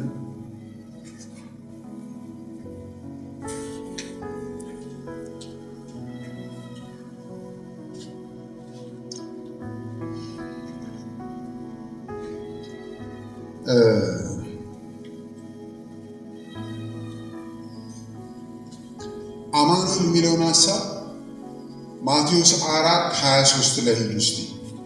አማኑኤልነቱን ሰፋ አድርገን እንየው። አማኑኤልነቱ ምን ፋንክሽን እንደነበረው ሰፋ አድርገን እንየው እስቲ። ማቴዎስ 4:23 ላይ ማቴዎስ 4:23 ላይ ማቴዎስ እዛ ጋር የሥነ ጽሑፍ ሰዎች ሳመሪ ስቴትመንት የሚሉትን አንቀጽ እዛ ጋር ይሰጣል። ማቴዎስ በሥነ ጽሑፍ ሳመሪ ስቴትመንት ነው የሚባለው። ብዙ ትረካ ተተርኩና ሳመሪ ትሰጣለች። ይሄ የማቴዎስ ሳመሪ ነው። የኢየሱስን ብዙ አክሽን ካሳየን በኋላ እስቲ እናንባው። 4:23 ላይ ኢየሱስም በምኩራቦቻቸው እያስተማረ የመንግሥትንም ወንጌል እየሰበከ በሕዝብም ያለውን ደዌና ሕመም ሁሉ እየፈወሰ በገሊላ ሁሉ ይዞር ነበር። ዝናውም ወደ ሶርያ ሁሉ ወጣ። በልዩ ልዩ ደዌና ስቃይ ተይዘው የታመሙትን ሁሉ አጋንንትም ያደሩባቸውን በጨረቃም የሚነሳባቸውን ሰው እንደሚያምነው ማለት ነው። ግን ጨረቃው አይደለም ያሳመማቸው፣ የመንፈስ አሰራር። በጨረቃ የሚነሳባቸውን ሽባዎችን ወደ እርሱ አመጡ፣ በየከተማው ማለት ነው፣ ፈወሳቸው። ከዛ የተነሳ ሪስፖንሱ ምን ሆነ? ቁጥር 25 ከገሊላ ከ10ሩ ከተማ ከኢየሩሳሌም ከይሁዳ ከዮርዳኖስ ማዶ ብዙ ሕዝብ ተከተሉት። ስለዚህ አማኑኤል ሲሆን ከእኛ ጋር ሲሆን እነዚህን ሁሉ ያደርጋል። ሰምታችሁ ነው? እነዚህን ሁሉ ያደርጋል። የቶቹ ማለት ነው? አሁን የተነበበው አይደል? አስተማረ፣ ሰበከ፣ ፈወሰ፣ አጋንንትን አወጣ። ሁሌም ቢሆን ጌታ ኢየሱስ የትም ሲሄድ ይሄን ያደርጋል። እነዚህ ነገሮች መስበኩ፣ ማስተማሩ፣ መፈወሱ፣ አጋንንትን ማስወጣቱ የምን ምልክት ናቸው? በአንድ መልኩ ምልክት ናቸው። ዮሐንስ ወንጌል ምልክት ነው የሚላቸው። እነዚህ የምን ምልክት ናቸው?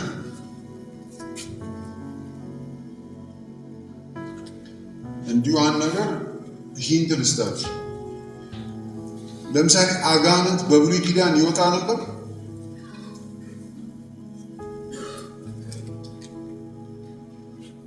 አጋንንት በብሉይ ኪዳን ወጥቶ ያውቃል? አያውቅም። አሁን ይሄ ልክ ሊሆን አሉ የሀፍቱ ጎ ይቼክ በሰበቡ እንድታጠኑ ወጥቶ ያውቃል። ለዚህ ነው ማርቆስ ወንጌል ላይ ለመጀመሪያ ጊዜ አጋንንት ሲወጣ አይተው ምን አይነት ሰው አጋንንት እንኳን እኮ ይታዘዙለታል ነው ያሉት። ማናት የመጣችው? ጌታ ኢየሱስ ሲመጣ ማን ነው የመጣው? ምንድን ነው የመጣው? ጌታ ኢየሱስ ሲመጣ ምንድን ነው የመጣው? አዲስ መንግስት ነው የመጣው። መንግስት፣ አዲስ ሃይማኖት አይደለም፣ መንግስት ነው የመጣው። ያውን ገቨርንመንት አይደለም፣ ኪንግደም ነው የመጣው። አሁን የኢትዮጵያ መንግስት ኦፊሻል ስሙ ውስጥ ኪንግደም የሚል ቃል ነው ያለው። ገቨርንመንት ወይ ሪፐብሊክ ነው ያለው። ኪንግደም የሚባል ቃል የለም። ለምንድን ነው የኢትዮጵያ መንግስት ኦፊሻል ታይትል ውስጥ ኪንግደም የሚለው ቃል የሌለው? ምን ስለሌለን ነው? ምን ስለሌለን ነው? የመንግስት ስርዓታችን ምናዊ ስላልሆነ ነው። ንጉሳዊ አይደለም። እንግሊዝ ሀገር ብትሄድ የሀገራቸው ኦፊሻል ስም ምንድን ነው? ምንድን ነው የሀገራቸው ኦፊሻል ስም? ዩናይትድ ኪንግደም። ምን ስላላቸው? ንጉስ አላቸው። ንጉስ ካልሆነ ንግስት አላቸው። ጌታ ኢየሱስ እነዚህን ነገሮች የሚያደርገው እሱ ሲመጣ ምን ስለመጣ ነው? መንግስት ሲመጣ ስልጣን አለው፣ መዋቅር አለው፣ ጉልበት አለው፣ ኃይል አለው፣ አጀንዳ አለው። መቼም ቢሆን የትም መንግስት ሲመጣ እነዚህ ሁሉ አሉት። ስለዚህ ጌታ ኢየሱስ ሲመጣ ምን ማስወጣት ጀመረ? ምኖችን ማስወጣት ጀመረ። ለምን? እሱ መንግስት ነው፣ እነሱ ከሌላ መንግስት ናቸው። ሁለት መንግስት አንድን ሀገር መግዛት አይችልም። አንዱ ሲመጣ አንዱ መልቀቅ አለ። ሁለቱ በአንድ ላይ አይቻልም።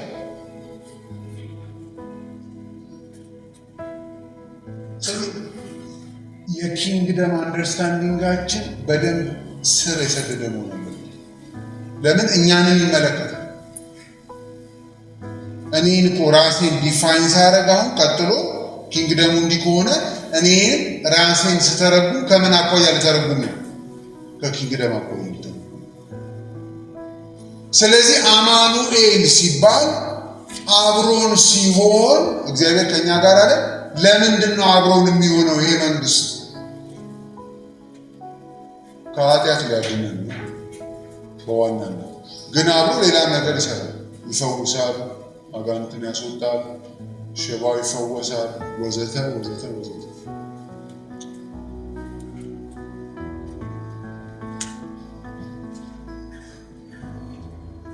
ግን ሁሉም የሰው ችግሮች ከየትኛው ችግር ነው የመነጩት? ምን ከሚባለው ችግር ነው የመነጩት? ኃጢአት። እሱ መልስ ማግኘት አለበት። ሌሎቹ መልስ እንዲያገኙ እሱ መልስ ማግኘት አለበት። ለዚህ ነው እስራኤል በነቢያት ዘመን ከፍተኛ ችግር ውስጥ የገባችው። በምን ምክንያት ነው? በበሽታ ነው? በድህነት ነው? አይደለም፣ በኃጢአት።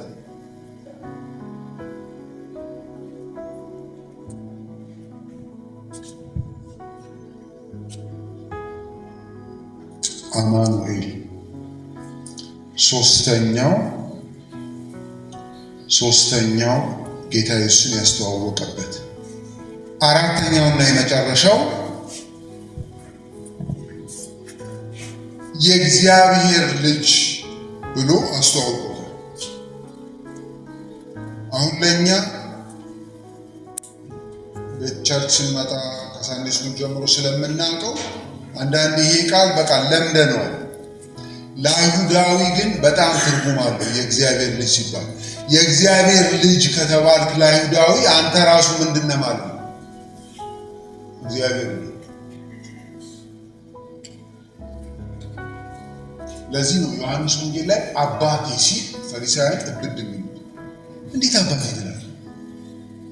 ራስህን ማን ልታደርገው? አንተ ገና የ30 ዓመት ጎረምሳ አይደለም አባቴ ትላለህ? እሱ ጭቅጭቅ። ማቴዎስ በአራተኛ ደረጃ ጌታ ኢየሱስ የሚያስተዋውቀን የእግዚአብሔር ልጅ፣ ይሄ ማለት መሲህ ማለት ነው። እስቲ እንዴት ነው ያስተዋወቀን?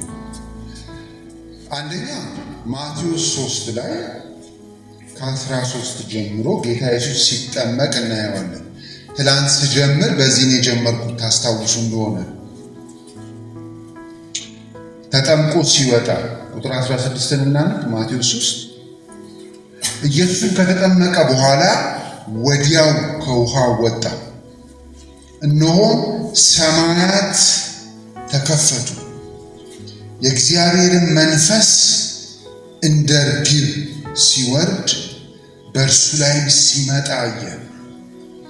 እነሆም ድምፅ ከሰማያት መጥቶ ምን አለ? ድምፁ በእርሱ ደስ የሚለኝ የምወደው ልጄ ይህ ነው።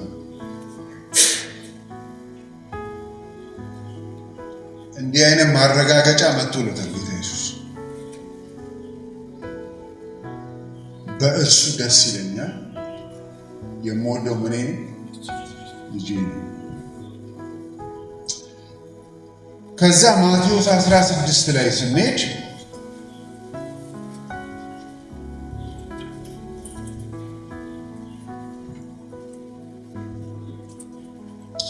እንዳትረሱት ብታነቡት ጥሩ ነው። አብረን ብናነበው ያነበባችሁትን አትረሱ።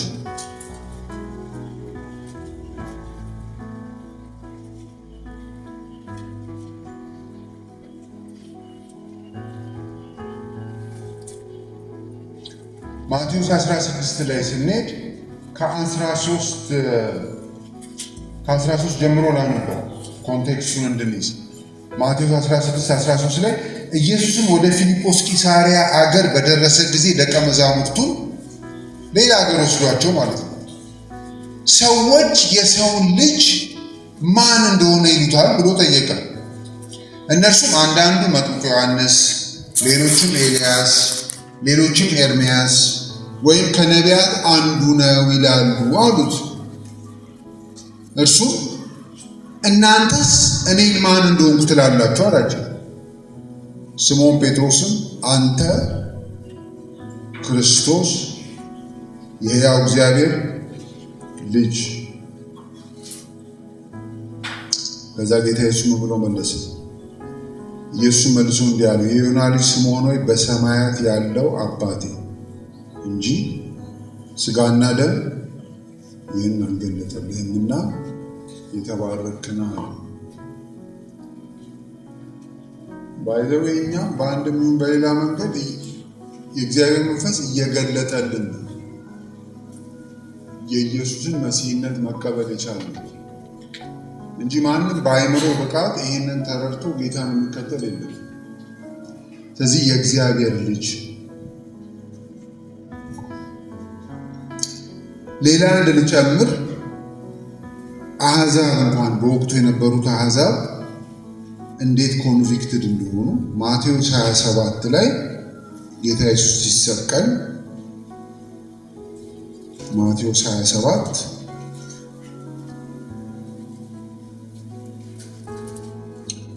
ማቴዎስ 27 ቁጥር 50 ላይ ነው ጌታ ኢየሱስ የሞተው።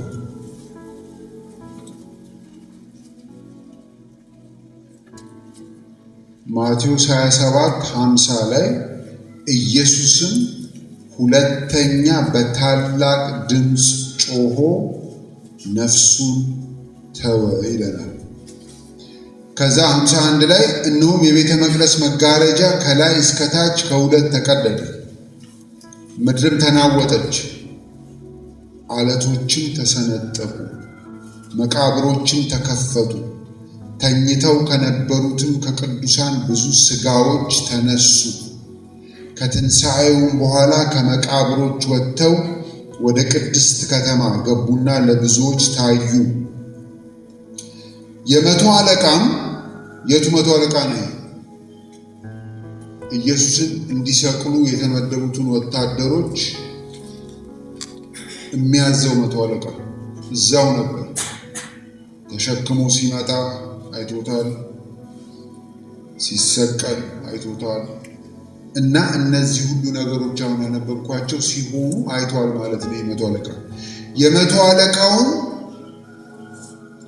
ቁጥር 54 ላይ ነኝ። የመቶ አለቃ ከእርሱም ጋር ኢየሱስን የሚጠብቁ መናወጡንና እዚህ ጋር የተፈጠሩትን ነገሮች ማለት ነው የሆነውን ነገር አይተው ምን አለ መቶ አለቃው? እሱ በገባው ነው፣ በእሱ አንደርስታንዲንግ ይህ በእውነት ማን ነበር? የእግዚአብሔር ልጅ ነው። እሱ እንኳን ማለት ነው እሱ እንኳን ባለ ትንሽ መረዳ ይህ እግዚአብሔር ልጅ ነው።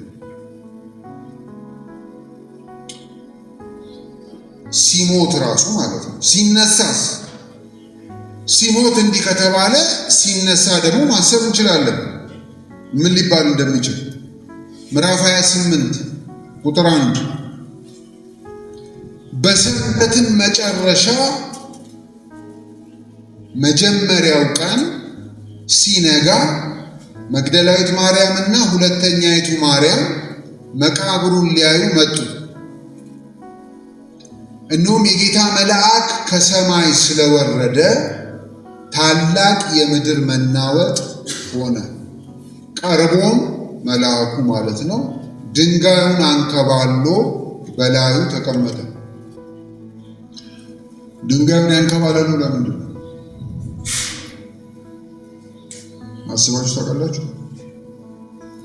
ድንጋዩን ያንከባለለው ለምንድን ነው?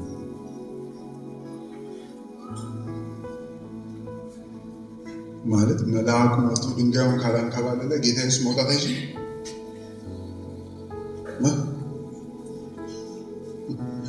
ድንጋዩን አንከባሎ ድንጋዩ ላይ ቁጭ ብሎ ነው ያገኘው።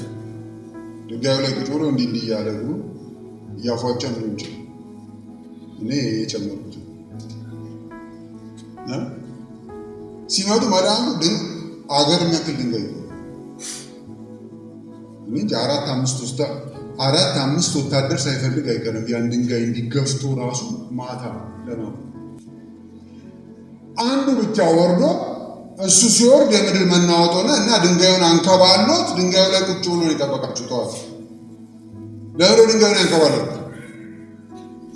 ድንጋዩን ካላንከባለለው ጌታ ኢየሱስ መውጣት አይችልም ማለት ነው።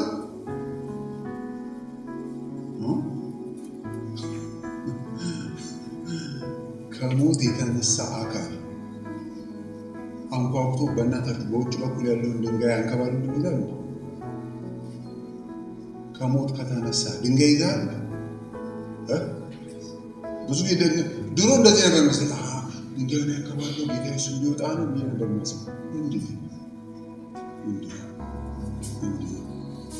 እንዴ አምላክ ከሞት ተነስቶ ድንጋይ ይዘዋል እንዴ? ድንጋዩ የተንከባለለው እኮ ለሴቶችና ለደቀ መዛሙርቱ። ለምን ተሯርጦ ይመጣሉ አይደል? ከዛ እንደመጡ ለሚያደርጉት ድንጋዩ ጋር ቆመው መዝሙር ነው የሚዘምሩት። እንደመጡ ምንድን ነው ያደረጉት? ሁሉም ሲመጡ ገብተው አረፍቼ ይገኛሉ። ስለዚህ ገብተው አይተው ምን እንዲል አሁን ለነሱ ነው እሺ ተንከባለ ለጌታ ኢየሱስ ጌታ ኢየሱስ ማን ድንጋይ ይዞ ከሞት ሲነሳ ድንጋይ ይዞ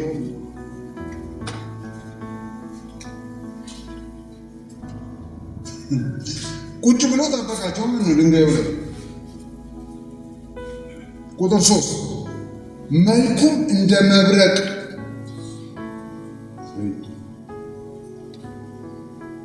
የመላእክ መልክ እንደ መብረቅ ሆነ። አብን ማሰብ ይችላል። መላእኮቹ ፊታቸው እንደ መብረቅ ሆነ። መብረቅ አይታችሁ ታውቃላችሁ? ለሰከንድ ነው የምናየው ብልጭ ሲል አንዱ መልአክ መልኩ እንደ መብረቅ ነው። እንግዲህ እግዚአብሔርን ማሰብ መልአኩ እንዲሆነ ማለት ነው።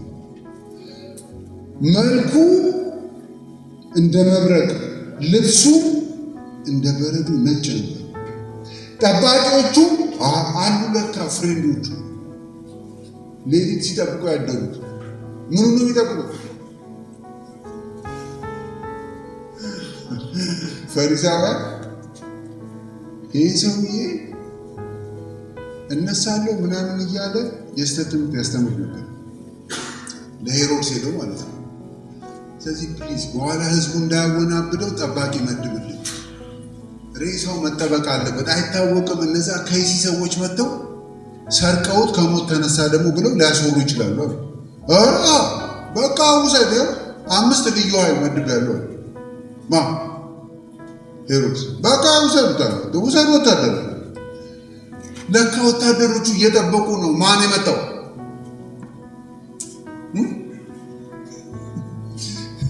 ማን የመጣው? ለካ መልአኩ የወረደው እነሱ መሃል ነው። አስበው፣ ከእነሱ አንዱ አንተ ብትሆን ምን ይሰማል? በቃ ዞሮባቸው እነሱ መልአክ ነው። የመጨረሻ ጨዋፍቱ መጥቶ ከመንግስት ወታደር ጋር ግብግብ አይፈጥርም። ይከለም ምናምን ምን ትሰራለህ ምናምን አይልም። መውረድ ብቻ። ሲወርድ ምን ሆነ?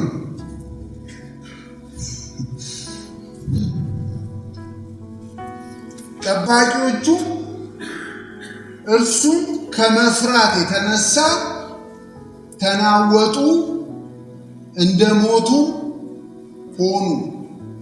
ድራማ እየሰሩ ነው ወይስ ራሳቸውን ስተዋል? ወሬ ይገለናል፣ ፌክ እንስራ እንጂ ማለት ምናምን ተባብለው ነው ወይስ ስተዋል? ራሳቸው ስተው ነው። እሺ ወደዱት። ከዛስ መልአኩ መልሶ ሴቶቹን እናንተስ አትፍሩ፣ እንደነዚህ ማለት ነው መሬት ላይ እንደወደቁት የተሰቀለውን ኢየሱስን እንድትሹ አውቃለሁና እንደተናገረ ምን ብሏል? ተነስቷል። ከፈለጋችሁ ግቡና ቦታው ባዶ እንደሆነ አላቸው።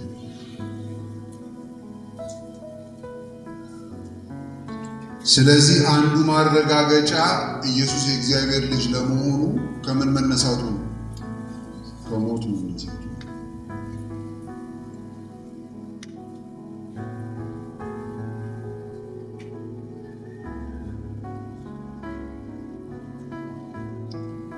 ስለዚህ በዚህ መልክ ነው ማቴዎስ ለአንባቢዎቹ ጌታ ኢየሱስን ያስተዋወቀው። ንጉሥ ነው። ምን አይነት ንጉሥ? ከሰዓት እናየዋለን። ምን አይነት ንጉሥ? እነሱ የጠበቁት አይነት ነው አይደለም? እነሱ የሚጠብቁት አይነት ንጉሥ ነው የሆነላቸው ወይስ የማይጠብቁት አይነት? ያ ችግር ፈጠረ ወይ እነሱ ላይ? ለእኛስ ምን አይነት ንጉሥ ነው? አዳኝ ነው ተባለ። ከምን? ከኃጢአት። እኛውን ስንኖር ሬጉላርሊ ኢንክሪዚንግሊ ከኃጢአታችን እየዳንን ነው ወይ? ዴይሊ ላይፋችን ከተለያዩ ኃጢአቶቻችን እየዳንን ነው አሁን ፕራክቲካሊ ላይፍ ላይ? ካልሆነ ከኢየሱስ አይደንቲቲ ጋር የሚጋጭ ላይፍ ነው ያለን ማለት ነው። እሱ ችግር ነው። አማኑኤል እናውቀዋለን በላይፍ አማኑኤል ነው።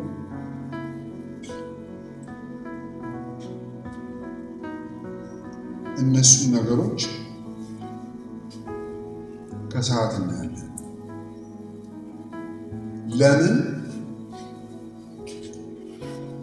ንጉሱን ማወቅ የሚል ዴፊኒሽን ነው ለጠዋቱ የሰጠሁት። ንጉሱን ማወቅ ሲባል ግን ምንድን ነው? በዴፊኒሽን ልጨርሰው። ንጉሱን ማወቅ ሲባል ምንድን ነው? ንጉሱን ማወቅ ስንል ኢየሱስ ክርስቶስ ማን እንደሆነ ባህሪውን ማወቅና የማጠቃለያ ዴፊኒሽን ነው። ንጉሱን ማወቅ ስንል ምን ማለት ነው? ኢየሱስ ክርስቶስ በባህሪው ማን እንደሆነ ማወቅና አልኩ ዴፊኒሽን እንደሆነ ባህሪውን ማወቅና ከማንነቱ የሚወጣውን እውነት ሁሉ መታዘዝ ማለት ነው። ንጉሱን ማወቅ ማለት ነው። እደግመዋለሁ። ንጉሱን ማወቅ ስንል ኢየሱስ ክርስቶስ ማን እንደሆነ ባህሪውን ማወቅና ከማንነቱ ከአይደንቲቲው ማለት ነው የሚወጣውን እውነት ሁሉ መታዘዝ ማለት ነው። ስለዚህ ምን እያልኩ ነው? ንጉሱን ማወቅ ስንል ኢየሱስን ማወቅ ነው። ኢየሱስ ማን ነው? ንጉስ ነው። ከንጉስነቱ የሚወጡትን እውነቶች ታዘናሉ። ኢየሱስ ማን ነው? አዳኝ ነው። ከምን? ከኃጢአት። ከኃጢአት አዳኝነቱ የሚወጡትን እውነቶች ታዘናሉ። ኢየሱስ ማን ነው? አማኑኤል ነው። ከአማኑኤልነቱ የሚወጡትን እውነቶች ታዘናሉ። በአዲስ ኪዳን ማወቅ ከመታዘዝ ጋር የሚፋታ ኮንሴፕት አይደለም። አዲስ ኪዳን እወቅ ሲል ታዘዝ የሚል አለ ሁሌ አብሮት በውስጡ ታወቅ። አዲስ ኪዳን ተከተል ሲል ውስጡ ሁሌ ታዘዝ አለ። የአዲስ ኪዳን ቴዎሎጂ ሐዋርያት ያስተማሩት ቴዎሎጂ እወቅ ሲል ውስጡ ሁሌ ታዘዝ አለ እንጂ እወቅ ኢንቴሌክቹዋል ኖሌጅ ብቻ አይደለም። በአዲስ ኪዳን አውቃለሁ ካል ውስጡ እታዘዛለሁ የሚለው። ስለዚህ ከሰዓት የምናየው ንጉስ ነው። እሺ ምን አይነት ንጉስ ነው? ንጉስነቱን ታዘሃለሁ። አዳኝ ነው ከኃጢአት። ኦኬ በየጊዜው ከኃጢአት እየዳንክ ነው ወይ? ምን ማለት ነው? ኃጢአተኝነቴን አውቄ ወደ ጌታ መጣሁ። ልክ ነው። ሞትና ትንሣኤውን ተቀብዬ ወደ ጌታ መጣሁ። ልክ ነው። ያን ቀን ዳንኩ። ልክ ነው። ልክ ነው። ያን ቀን ድኛለሁ። ግን መዳን ባይዘዌ አንድ ኢቬንት ብቻ አይደለም። መዳን ፕሮግሬሲቭ የሆነ ኢቬንት ነው። አንዳንድ ሰው ስቶኛል። ጌታን የተቀበልኩ ቀን አይደለም የዳንኩት። ልክ ነው። ግን ያን ቀን ከሁሉ ነገር ድኛለሁ ወይ? ለምሳሌ አንዳንዶቻችን በጣም ያስቸግሩን ከነበሩ ሱሶች የተገላገልነው ያን ቀን ነው ጌታን ስንቀበል። ግን ከሁሉ ነገር የምንገላገለው ያን ቀን ነው። አንዳንዶቻችን ያን ቀን ነው፣ ያውም ሁላችንም ማለት ነው። አንዳንዶቻችን ያን ቀን ነው ሲጋራ ይወደቀልን፣ ሱስ ይወደቀልን፣ ጫት ይወደቀልን። ግን ሌላ ያልወደቀልን ነገር አለ። ምን? ውሸት ለምሳሌ፣ ምን? ኩርፊያ ለምሳሌ፣ ምን? ሰው ይቅር ያለ ማለት ለምሳሌ። ይህ ኃጢአት አይደለም? አሁን የጠቀሱት ኃጢአት ነው አይደለም? ገና ነው አንዳንዶቻችን ይዛሉ። ስለዚህ ፕራክቲካሊ ከሚያስቸግሩን ኃጢአቶች ሁሉ ድነን ጨርሰናል። በጌታ ድነናል። ልክ ነው። የዘላለም ሕይወት አግኝተናል። ልክ ነው። ፕራክቲካሊስ መቼ ነው የምንላቀው?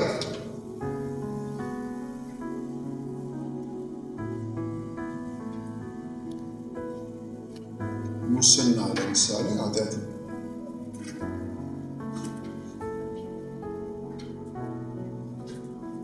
ሙስና ኃጢአት ነው። ሙስና እኮ አይደለም። ሙስና ማለት እኮ ሰውየው የሆነ ፌቨር ያደርግልሃል፣ አንተ ለሻይ ትሰጠው። ለሻይ የምትሰጠውን 30 ሺህ ነው። ስንት ሻይ ነው የሚጠጣው? 30 ሺህ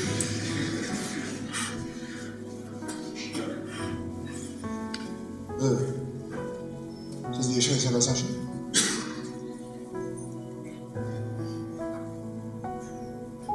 ስላቸው ነበር ለአንዳንዶች።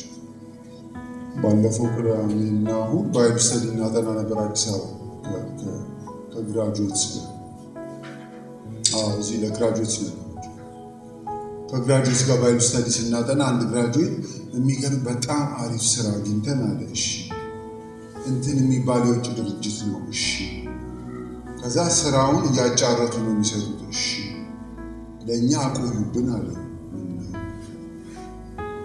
በቃ ስራውን ቶሎ ሊሰጠን አልፈለገም ልጁ አለ። እዚህ አዲስ አበባ ያለ ወኪል ለምን አልገባንም፣ በኋላ ነው የገባን አለ። ለካ ገንዘብ ፈልጓል። ሁለት ናቸው እና አንዱ እንትን ቸርች እንትን አጥቢያ አባል ነው አለኝ። አንደኛው እንትን ቸርች እንትን አጥቢያ አባል ነው አለ። ኦኬ ወንድሞች ናቸው? አዎ። ከእናንተ ገንዘብ የፈለጉት? አዎ። በቃ አለሉ ያበላል።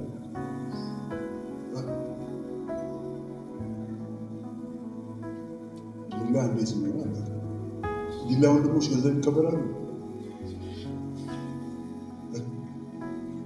አዲስ አበባ ወንድሞች ገንዘብ መቀበል ጀምረዋል ስራ ለመስጠት።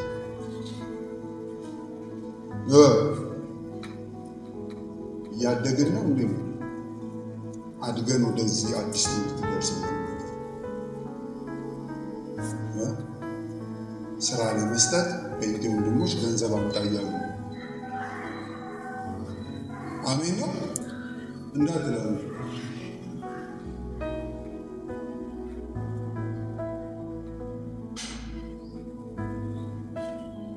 እየዳንን ነው ወይ ከኃጢአታችን? አለዛ ኢየሱስ አዳኝ ነው ምናምን እያሉ መዘመር ምንም አይሰራም። ወጥቼ ጉቦ መቀበል ምን ይሰራኛል? መዘመር ሌላ የሙስና መዝሙር እናወጣሻ።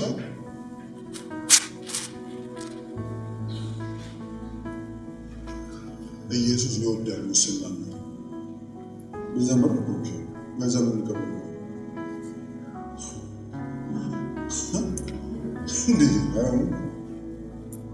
ስለዚህ ኢየሱስ አዳኝ ነው ከምን? ከኃጢአት። አሜን። እና አንተ እንዴት ነው የምትከተለው? እንደ አዳኝ እየዳንክ ነው ወይ የምትከተለው ከኃጢአት?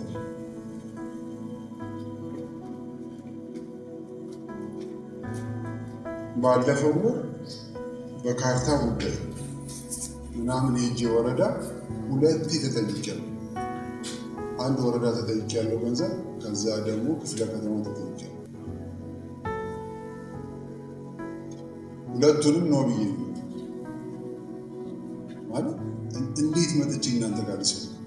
እዛ ሰጥቼ ማለት ነው። እዛ ሰጥቼ እችላለሁ እኮ መጥቼ መስሎት ማንም አያውቅም ከእናንተ እንደሰጠ ማብቻ ነው የሚያውቀው እግዚአብሔር ያውቃል፣ ሰይጣንም ነው። ስለዚህ ሰይጣን ጥግ ተቀምጦ እዛ እያለ የእኛ ሰባኪ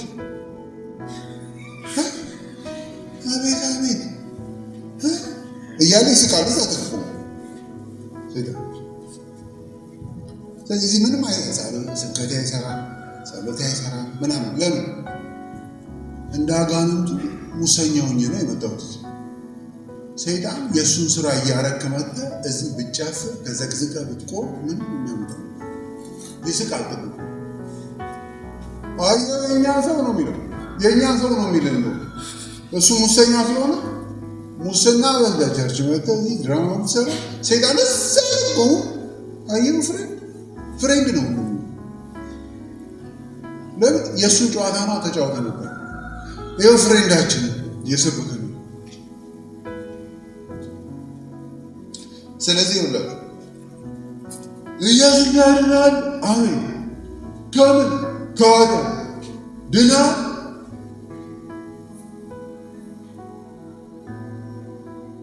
ወይንም የአንድ ቀን ስላልሆነ በፕሬዘንት ኮንቲኒዩስ ቴንስ ስላስቀምጠው እየዳንክ ነው በየቀኑ። አለበለዚያ ኢየሱስ ያድናል ማለት ምንም አይሰራም።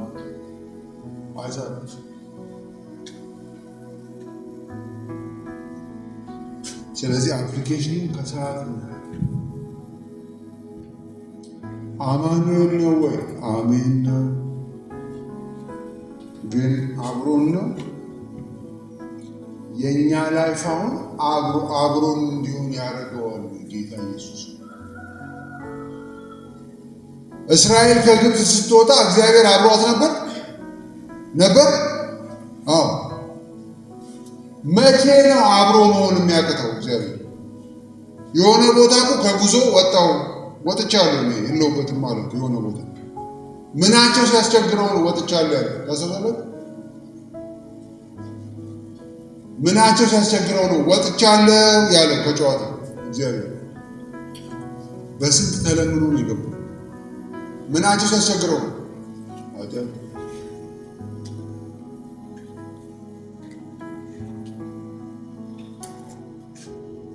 ስለዚህ እነዚህ ሀሳቡ ለዚህ ነው ትናንት ማታ እንግዲህ ንጉሱን መከተል ዲቴይል አለው፣ አፕሊኬሽን አለው። እሱም ነገ እናያለን አለ። አሁን እሱ ስለንገባ ስለዚህ ለምን መከተል ኢት ኢዝ ኖት አ ፊሎዞፊካል ኮንሰፕት። መከተል ኢት ኢዝ ላይፍ። የሰኞ የማክሰኞ የሐሙስ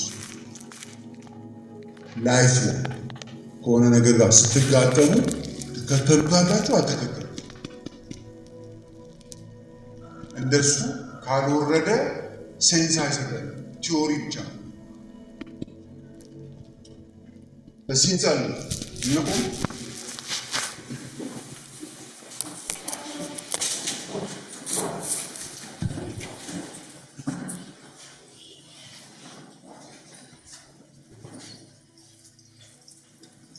ትንሽ ደቂቃ ልስጣችሁ።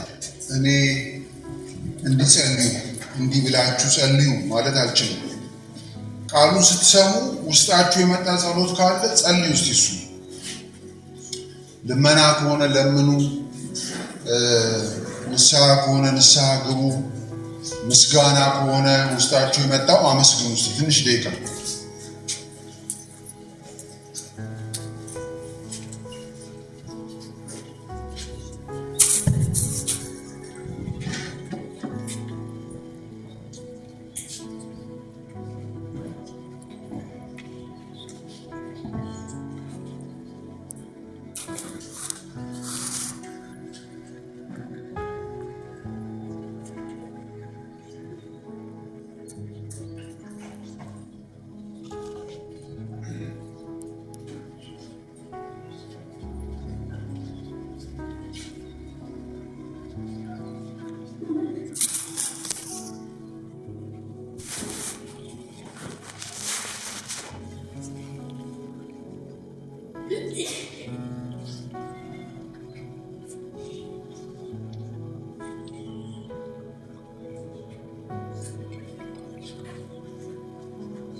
የእግዚአብሔር ቃል ወደኛ ከመጣ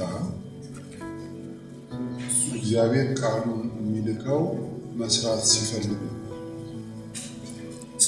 ስለዚህ በቃሉ እየተናገራችሁ ከሆነ መስራት የፈለገው ነገር አለ። ስለዚህ በእግዚአብሔር ፊት እውነተኛ ሆነን ከእግዚአብሔር ጋር እናውራ። ቃሉ ውስጣችን የሚፈጥረው ነገር አለ። ከዛ አኳያ እውነተኛ ሆነን እንጸልይ።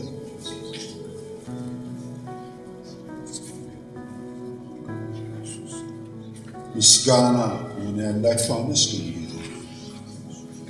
ንስሐ ከሆነ ይቅርታ የምጠይቁበት ነገር ከሆነ ይቅርታ እንጠይቅ። ለራሳችን የምንለምነው ነገር ጸጋ መጠየቅ ከሆነ የምንፈልገው ወደ ዓለም ስንወጣ ላለብን የኃጢአት ግፊያ ኖ ማለት እንድንችል ጸጋ ከሆነ የምንጠይቀው ጸጋ እንጠይቅ። ምህረት ከሆነ ምህረት እንጠይቅ። ቃሉ ሲመጣ እግዚአብሔር መስራት ፈልጓል ማለት ነው። የሚሰራው በቃሉ ነው። ቃሉና መንፈሱ ደግሞ አይለያዩም።